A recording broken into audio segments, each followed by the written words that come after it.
Hi everyone.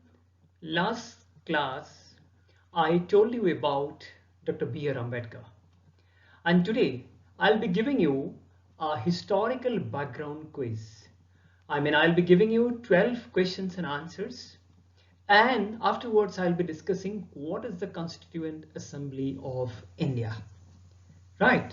First, let me go with the 12 questions and answers, and afterwards I'll be discussing about the Constituent Assembly.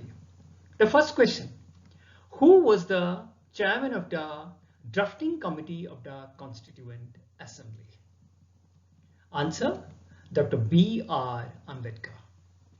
Number two: how many members were there in the drafting committee of the Constituent Assembly? Answer: 7. Number 3. On which date the drafting committee was appointed? Answer: August 29, 1947. Question number 4. How many members were there in the Constituent Assembly after the partition of India? Answer: 299. Number 5. How many members were actually present when the Constitution was finally passed on November 26, 1949? Answer is 284 members. Question number 6. In which year the Indian National Congress was formed? Answer: December 1885. Question number 7. Name the Englishman who was the brainchild behind the formation of the Indian National Congress. Answer: A.O. Hume. Question number 8. Which city of British India hosted the first INC session? Answer: Bombay. Question number 9. How many delegates attended the first session of the Indian National Congress? Answer: 72 delegates. Question number 10. Why was the INC referred to as the safety valve? Answer: it was considered a safe outlet to the growing discontent among the educated Indians. Question number 11. Who was the president of the first INC session held in Bombay? W.C. Banerjee, Ume Chandra Banerjee. Last question. Name the woman who addressed the INC session in 1890. Answer: Kadambini Ganguly, the first woman graduate of Calcutta University. So these are 12 questions, very basic questions, and many of you must be knowing also, but definitely it is going to help you to revise, the historical background of our constitution. And I'll be bringing with, a lot of other questions in my next sessions when I discussed with you about the historical background of the constitution. Now, I'll be going ahead with the discussion on Constituent Assembly in detail. The Constituent Assembly, which had been elected for undivided India and held its first sitting on 9th December 1946, it reassembled on the 14th August 1947 as the Sovereign Constituent Assembly for the Dominion of India. This is how the journey of the Constituent Assembly of India began. As to its composition, it should be remembered that it had been elected by indirect election for all its members from the provincial legislative assemblies. But in that, keep in mind, only the lower house was participating, right? And the scheme of electing the members to the Constituent Assembly was recommended by the Cabinet Mission Plan or the Cabinet delegation that came to India, right?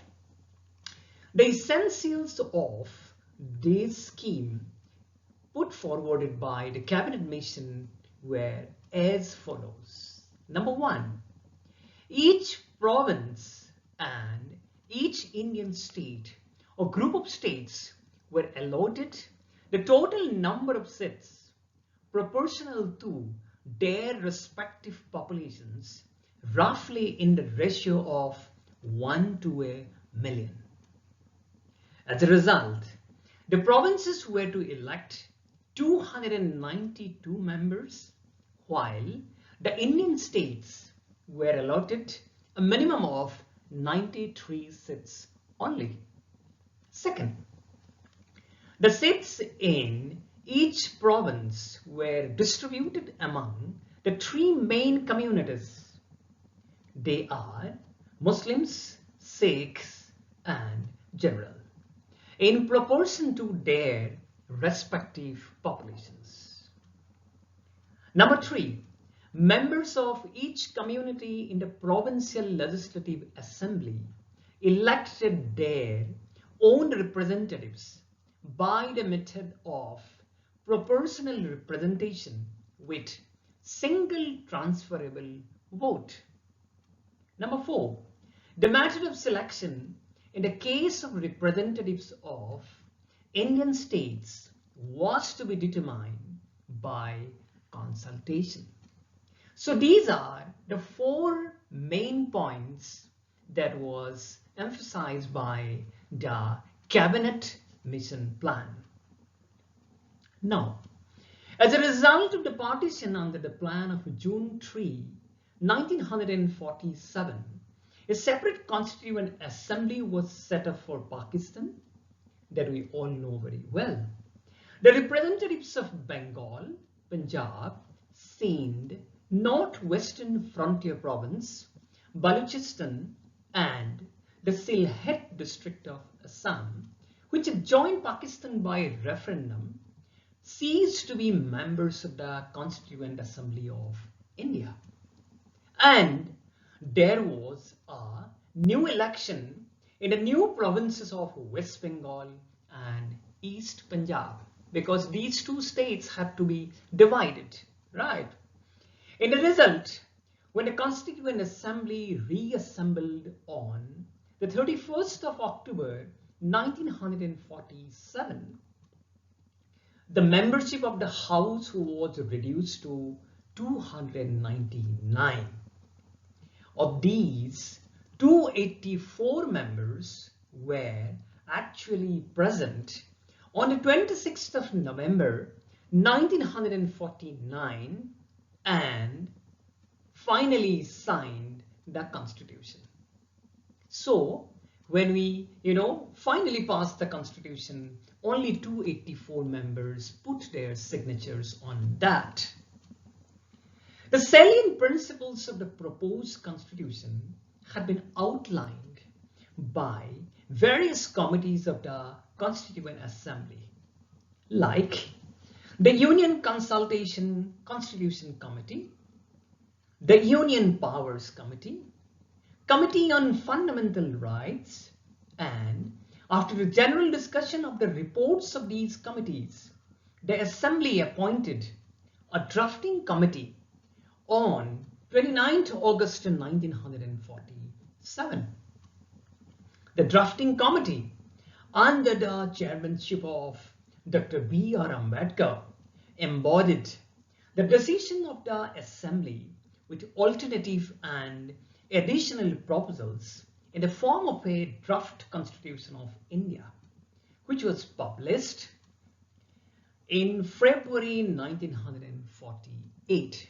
That means draft Constitution of India was published in 1948.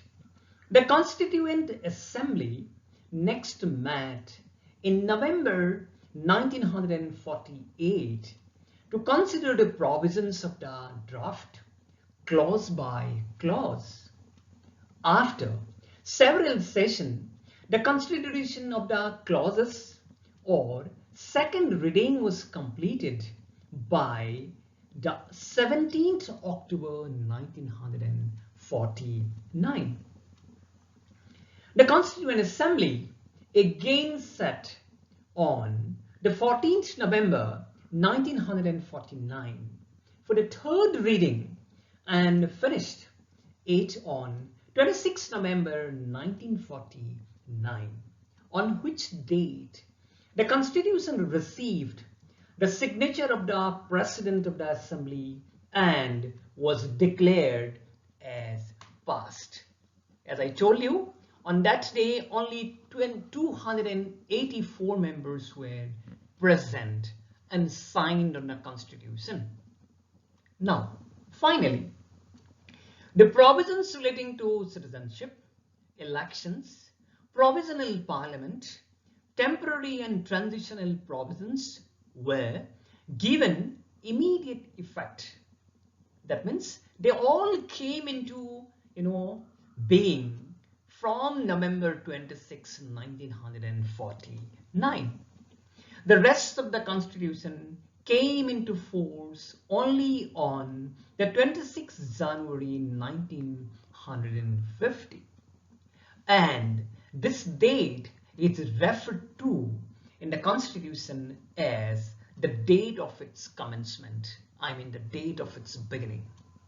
So, this is how the Constituent Assembly, stage by stage, prepared our Constitution after a detailed debate in the Constituent Assembly, right?